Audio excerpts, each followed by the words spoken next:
Order! Order! You are an incorrigible delinquent at times. Behave yourself, man!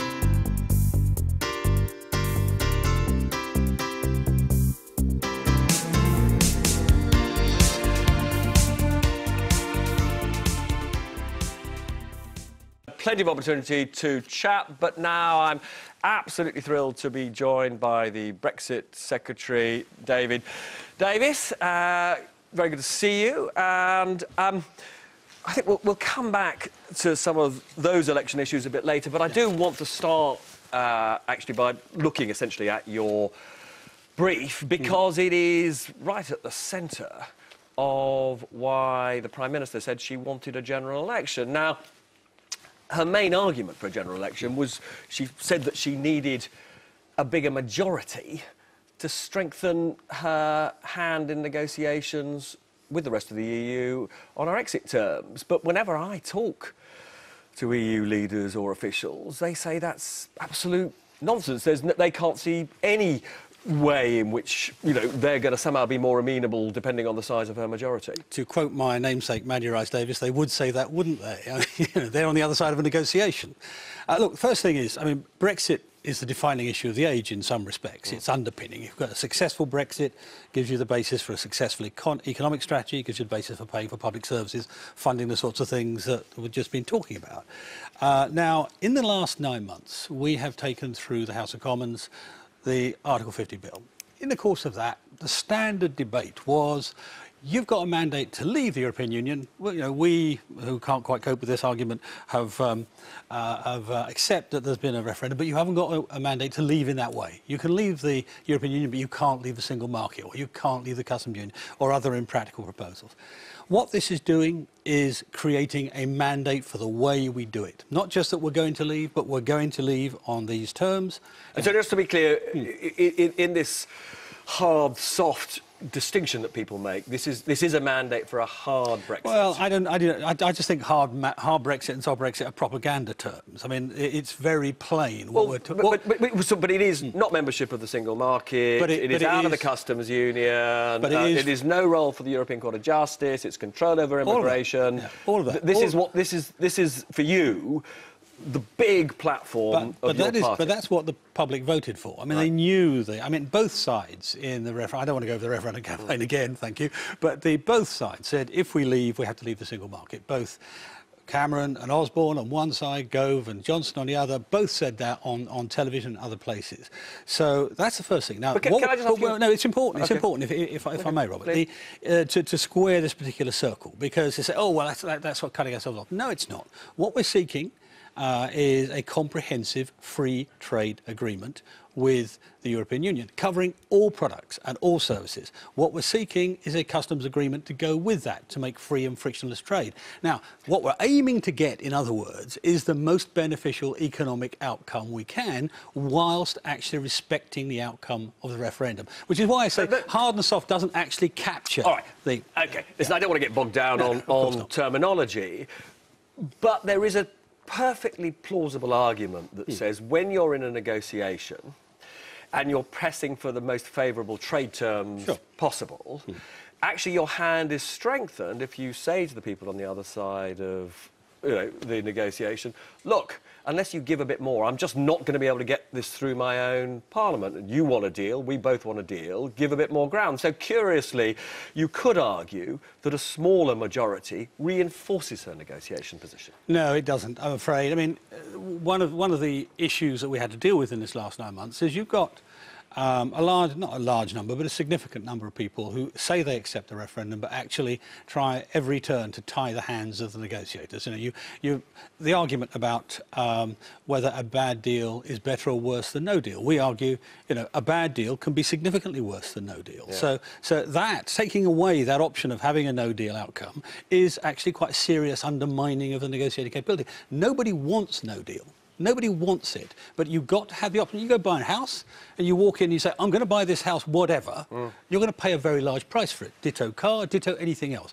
Any negotiation, you have to have the other option, the other alternative. And one of the things that a number of people tried to do during the course of the last few months is to take that away. Now, what we're saying to the public is every vote for a Conservative candidate is a vote to reinforce Theresa May's hand. Now, you're right in one respect. Some of the Europeans thought, oh, a bigger majority means they can give more away to us. No, not at all.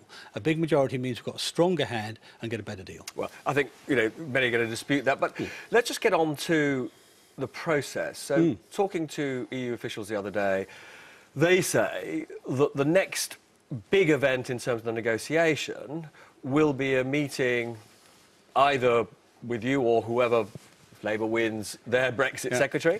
And if I'm not sacked, all if you're not sacked. But anyway, on the assumption you're still in the job, they say the next big event will be a meeting between you and Michel Barnier, their main negotiator, at the end of June.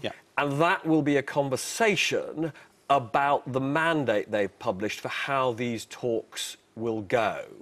So, do you accept the structure that they've put on these talks broadly, that you have to talk about money, migrants and Ireland before you get on to trade? Not entirely, and that'll be the first discussion.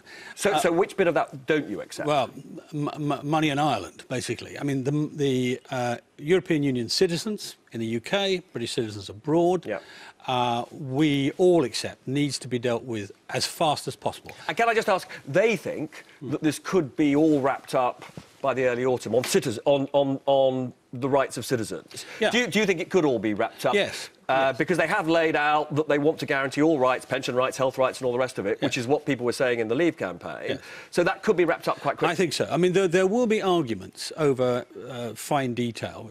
Like what? Well, like whether the European Court of Justice oversees these rights after we've left. Is that a fine detail? Because talking again to Brussels officials, they say the European Court of Justice has to oversee those rights. We'll have an argument about that. We'll have an argument about that.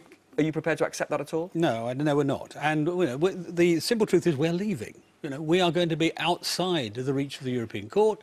We're going to be outside the reach of all of the lawmaking capability. So just to be clear, if an Italian who's lived here for a bit has a dispute over the pension that we pay him, you don't want the European Court of Justice to be able to adjudicate? No, I mean, I don't think there will be such a dispute, to be honest. I mean, what we're after is a very generous outcome. In effect, what we're trying to do is to get a circumstance which effectively freezes the rights that people already have. So they will have the rights to welfare, they'll have the rights to healthcare, they'll have the rights to pensions, as they would if they were a permanent resident here. Anyway, the only rights they wouldn't have are those sort of citizenship rights and the right to vote in the general election. So that's one important disagreement. Sorry, but the point is that there are many, many ways of guaranteeing this. We don't see a need to sort of give in to the European ideology on the European Court of Justice. We've got very good courts. In fact, I take slight offence to the argument that the Supreme Court couldn't oversee this. So that's stage one. OK, there's an enormous amount that I need to pick up with you on all of this in just a minute. Big fail for David Davis, who's not yet negotiated his exit from the show. Now, first, Anushka, there's a bit of reaction on Twitter, I think.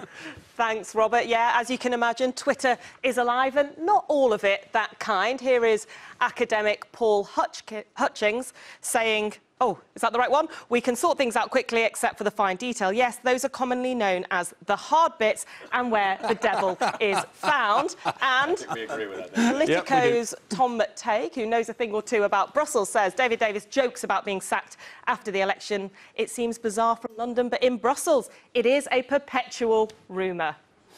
Well, there you go, wishful thinking. Well, I might pick up, though, on that with you before we get on to the meat of it. I mean, you did say, I think, to the Telegraph quite recently that you thought there was a bit of a Brussels conspiracy to get you sacked. I wouldn't put it as conspiracy. Don't overstate it. When the... Talk about the leak, aren't we? Yeah, that leak was designed to be as disruptive as it could be. And it wasn't a leak, it was a briefing, and it was designed to be as disruptive in all sorts of ways. I mean, they also said... Why did you, though, mention in that dinner, the fact that you duffed up Theresa May and the ECJ? That's the part which wasn't accurate. I mean, she teases me all the time about this, but that's by the by. But, it wasn't a leak. It was a briefing, and it was a briefing, much of which was just completely wrong, So, anyway, and it was aimed to disrupt. Well, look, let's get on to the hard facts, which is, you are going to have to talk to Michel Barnier about his proposals for how we do the negotiation, and you've already said that you don't accept that money has to be, he says, the formula for how much we pay them has to be decided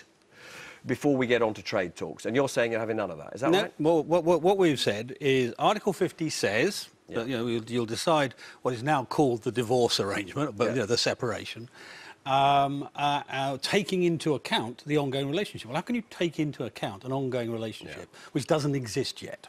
So, and we take the view, we've got this big, very ambitious free trade agreement we want to undertake. We want to get on with that as soon as possible. Not to hang around while, because what happens then? That becomes pressure on us. The negotiating pressure is on us. This is why it's designed this way, to get over the most difficult bit, the funding and Northern Ireland, before we do anything else. And Northern Ireland, by the way, how on earth do you resolve the border, the issue of the border with Northern Ireland and the Republic of Ireland, unless you know what our general borders policy is, what the customs agreement is, what the free trade agreement is, whether you need to charge tariffs at the border or not? You can't decide one without the other. It's wholly illogical, and we happen to think are the wrong interpretation of the treaty. So that'll be the row of the summer. That'll be I mean, it's obviously a very big row. And the thing that I think must cause at least your officials some anxiety is that if the Council of Ministers agree the mandate in just a couple of weeks' time that Barnier has put before them, they would then have to have another meeting in the autumn to agree your sequencing, all of which uses up enormously valuable time, which makes many people very uncomfortable with the idea that we're going to have a deal of any sort over the 2 years. Yeah, I mean, a couple of things to say first. I mean, there's a lot of nonsense talked about the trade deal itself, how long it takes. I mean, Carol de Gucht, past Trade Commissioner, really hates Brexit, but says, this can be done in the time if the political will is there.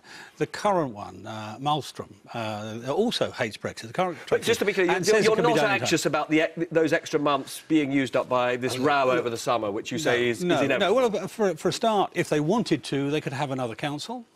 Before the summer starts. Secondly, the summer is the least valuable time in dealing with Brussels. It's nearly empty and it's very, very slow moving. It doesn't mean we have to be. We can do lots and lots of work in that time. So, we're very conscious of the time sequencing of this. We're also very conscious of how they'll use that time sequence to pressure us, and we'll avoid that at every turn.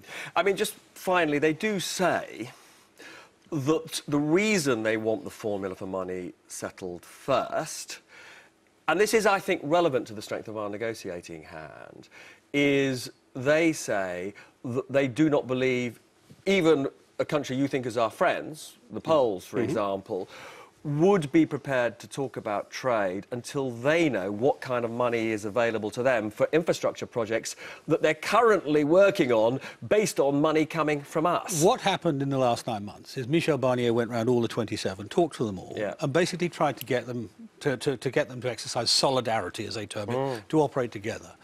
Pretty much all of them have a common view on money. Either they receive money and they want to keep receiving it, or they pay money and they don't want to pay any more, right? And our removal from the formula makes all of that more difficult. So there's no surprise that that's what they want to do. But the raw truth is that, we want to see the whole deal together. They love saying nothing is agreed until everything's agreed.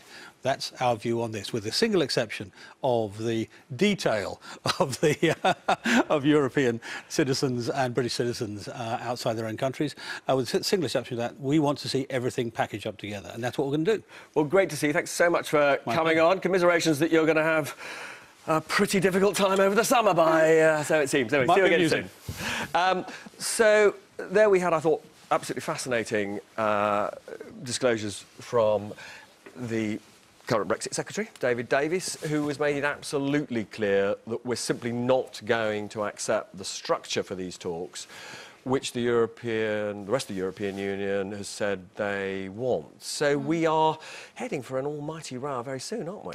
Well, I think it was David who taught me this, that legally we have no liabilities and no assets in the EU, and therefore they have no basis on which to make these demands, these financial demands for this divorce bill.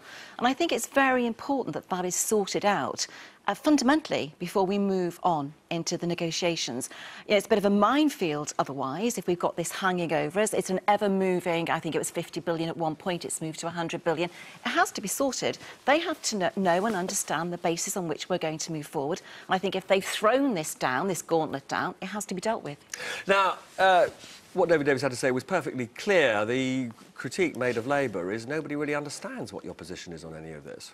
Well, I mean, we want the very best deal for the United Kingdom in Brexit. Is he right, therefore, that we should not be agreeing how much we pay them before we get on to trade talks? Is that the right approach? Well, I mean, we've obviously got to go into these negotiations and we've got to be clever with the cards that we play. So I understand why he's saying that. But I thought the most revealing comment throughout that very interesting interview from David was his political answer to you when you quite unreasonably asked him, why does a thumping great Tory landslide strengthen our negotiating hand? And he actually didn't give a convincing answer to that, because the reality is, if the Tories get a big landslide, and let's be frank, lots of Tory candidates think there is going to be a big Tory landslide, there's no explanation. There's no explanation as to why that's in the national interest. There's explanations as to why it's in the Tory party's interest, but there's no explanation as to why, in a negotiation in Europe, that is particularly in the national interest. Because, as you say, Theresa May will be able to get whatever she wants through Parliament. Actually, she won't be able to. She can ignore you and your sort of friends on the backbenches as well. Again, we're just about to crash into our adverts, but I should probably point out to you that also your deputy leader seems to think that there may well be a thumping Tory majority. It's not just Tories. Anyway.